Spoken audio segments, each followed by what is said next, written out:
But let me go back to homosexuality. If you take fathers out of families, male children will experience male hunger. But because males are socialized to cover up your feelings, don't talk about what hurts, little male children are almost socialized to say, I don't want my daddy, I haven't seen him, it doesn't make any difference. Well, it does make a difference. Male children need their fathers. They need their fathers to hold their hands, to walk with them. You may have some museum area here in Baltimore. Go and look on Saturday. You probably will see white males holding the hands of little 3-year-old white adult males holding the hands of little 3-year-old white males. And in that hand-holding process, male strength is passing out of the arm of the father into the hand of the little boy. And he begins to understand male strength. White supremacy also produces teenage pregnancy. So if a 14-year-old mother is holding a little baby and then later on you wonder, why is the little baby boy's hand weak? Because it was a weak hand that held him, not the arm of a man.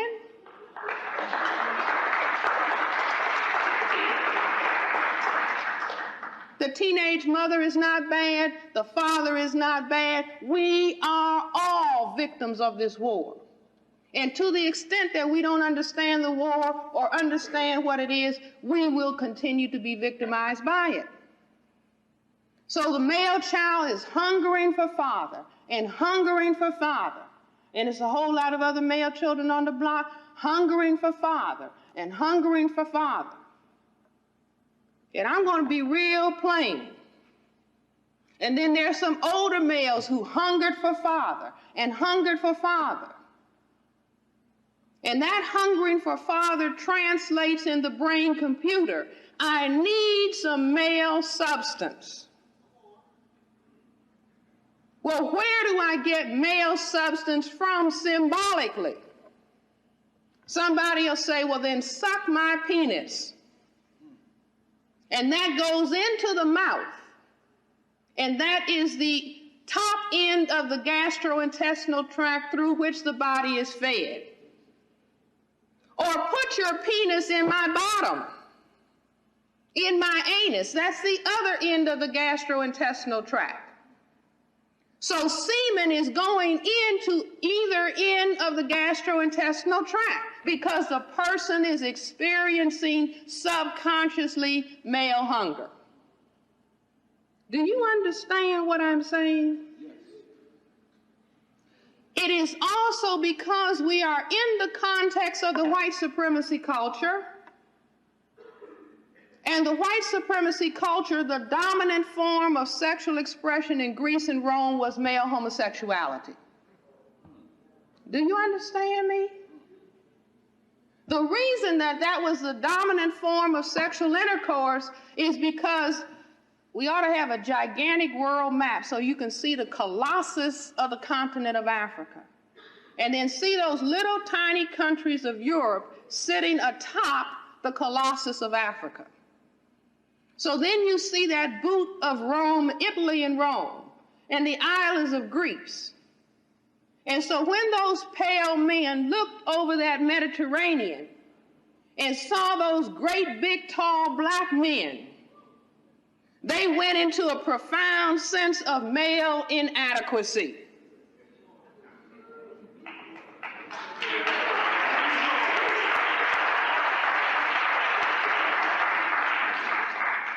And that sense of male inadequacy caused them to think, put your penis in my mouth, or put your penis in my anus, or let me do it to you.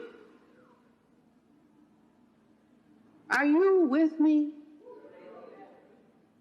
Why? Because those big, tall black men in Africa could cause white genetic annihilation 35,000 years ago, 2,000 years ago, up to the very moment that we are speaking.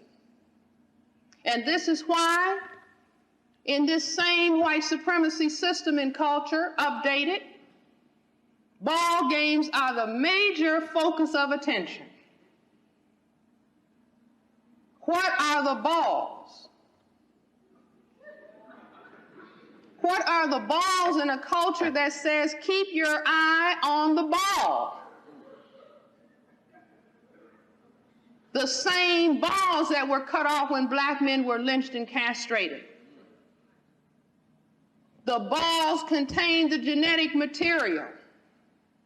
And so a culture has evolved where ball games are the most dominant expression about the most fundamental concern of white supremacy. That's why most people don't realize they're looking at it all the time. But there are two series of ball games in the white supremacy system and culture. The two series of ball games are big brown balls and small white balls.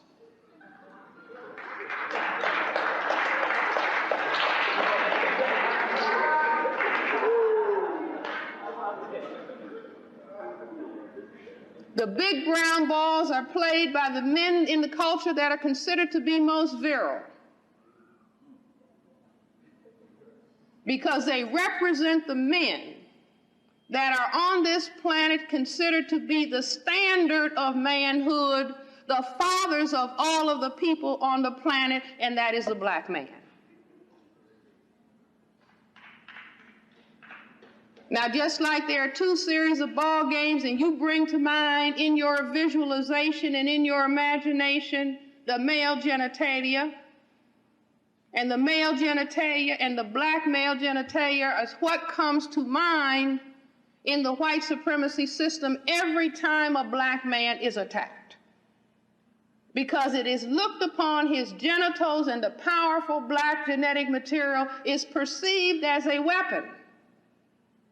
The weapon that can cause white genetic annihilation or that can threaten white genetic survival, which is why the Republican Party could say, Willie Horton, a black man who was released from prison and raped a white female, and win an election.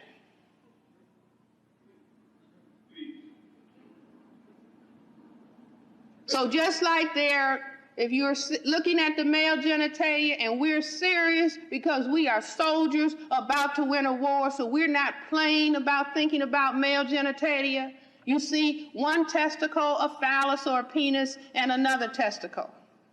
So the concern about the balls is played out in ball games.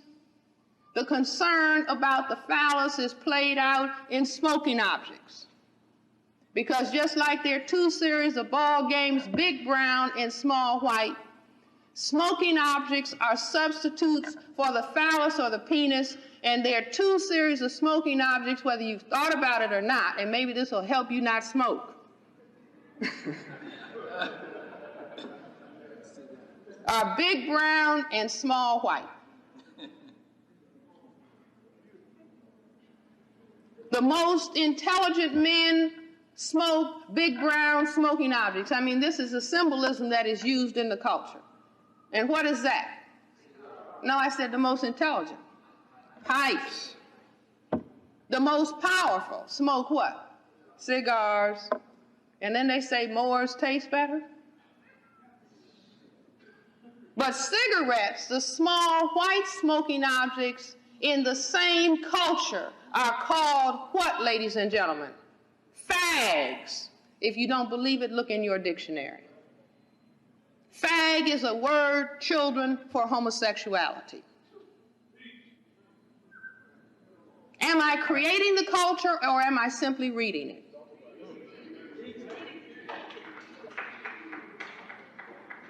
What does a white female say is her ideal mate at the time that she's yelling, rape, rape, he raped me and it was black? Who does she say is her ideal mate? Tall, dark, and handsome. Yet she accuses the black male of wanting to rape her. Valentine's Day is coming up, the middle of February. What is it that the white female wants to receive from her white mate? chocolate candy.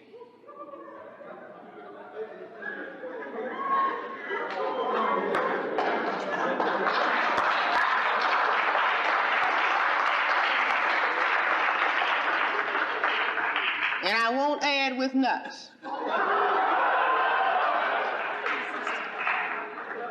Now, this is the symbolism. What am I doing?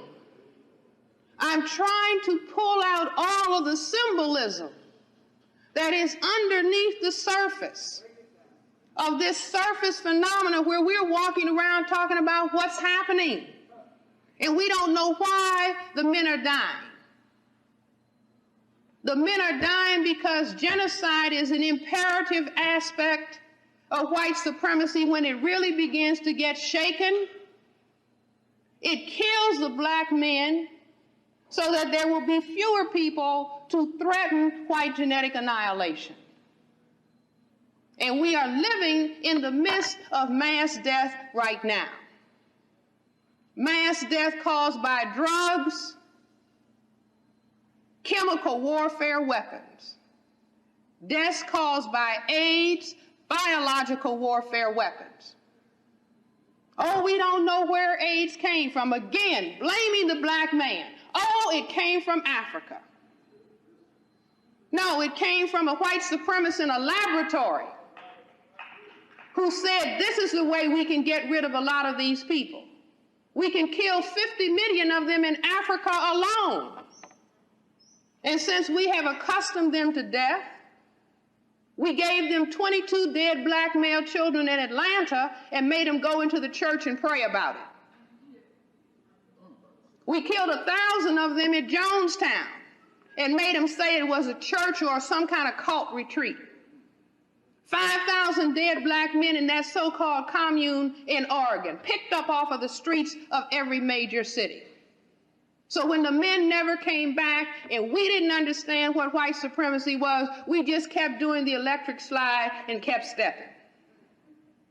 All of that was warfare of white supremacy against black people for the purpose of white genetic survival on the part of a tiny white minority on this planet that is genetic recessive to all of the black, brown, red, and yellow people.